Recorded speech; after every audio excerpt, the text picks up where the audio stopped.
দেশের বিভিন্ন জায়গাতে শয়তানের নিঃশ্বাস বা ডেভিলস ব্রেথ নামে এক ঔষধ শুকিয়ে মানুষের কাছ থেকে হাতিয়ে নেওয়া হচ্ছে টাকা পয়সা এবং বিভিন্ন মূল্যবান জিনিসপত্র।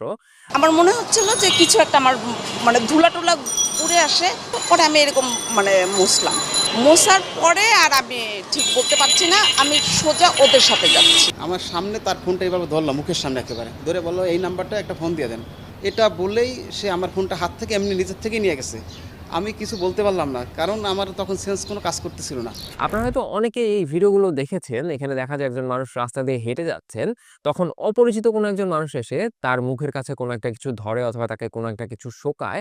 ঠিক সেই মুহূর্ত থেকেই ওই মানুষটার আর নিজের প্রতি কোনো কন্ট্রোল থাকে না। তাকে যেটাই করতে বলা হয় তিনি সেটাই করে থাকেন। তাকে যদি বলা হয় যে আপনার কাছে টাকা পয়সা যা আছে আমাকে দিয়ে দেন, অথবা আপনার কাছে যদি কোনো গয়না থাকে, আপনার কাছে যদি কোনো ফোন থাকে আমাকে দিয়ে দেন, তিনি আসলে সেটাই করে। তো এই যে এই মানুষটা সবকিছু শুধুমাত্র মুখের কথাই দিয়ে দিচ্ছেন, তাকে কোনো ভয়ও দেখাতে হচ্ছে না বা তাকে কোনো অস্ত্রের মুখে জিম্মিও করতে হচ্ছে না।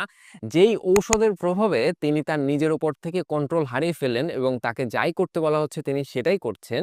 এই ভয়াবহ ঔষধটা আসলে মানুষের শরীরে কিভাবে কাজ করে সেই সম্পর্কে জানবো আজকে আমরা এই ভিডিওতে, এবং তার সাথে জানবো এই পরিস্থিতিতে যেন আপনাকে পড়তে না হয় তার জন্য আপনি কি কি করতে পারেন। প্রথমে চলেন দেখা যাক এই ঔষধের কারণে কিভাবে মুহূর্তেই মানুষ তার নিজের উপর নিয়ন্ত্রণ হারিয়ে ফেলে। আমাদের মস্তিষ্কে সিগন্যাল পাঠানোর জন্য বেশ কিছু কেমিক্যাল থাকে, এদের নাম হচ্ছে নিউরোট্রান্সমিটার।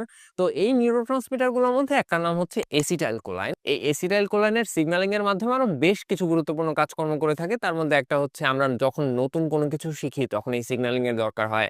আবার যখন কোনো একটা সিদ্ধান্ত নেই আমরা, সেই সময় এই সিগন্যালিং এর দরকার হয়। এছাড়া আমরা যখন নতুন কোনো কিছু মেমোরিতে ধরে রাখতে চাই, যেটা আমরা পরবর্তীতে চাইলে মনে করতে পারি, সেই কাজের জন্য আমাদের এই এসিটাইলকোলাইনের সিগন্যালিং এর দরকার আছে। তো এসিটাইলকোলাইন যখন মাসকারেনিক রিসেপ্টর নামে এক রিসেপ্টরে গিয়ে বাইন্ড করবে তখন সে এই কাজকর্মগুলো করতে পারবে।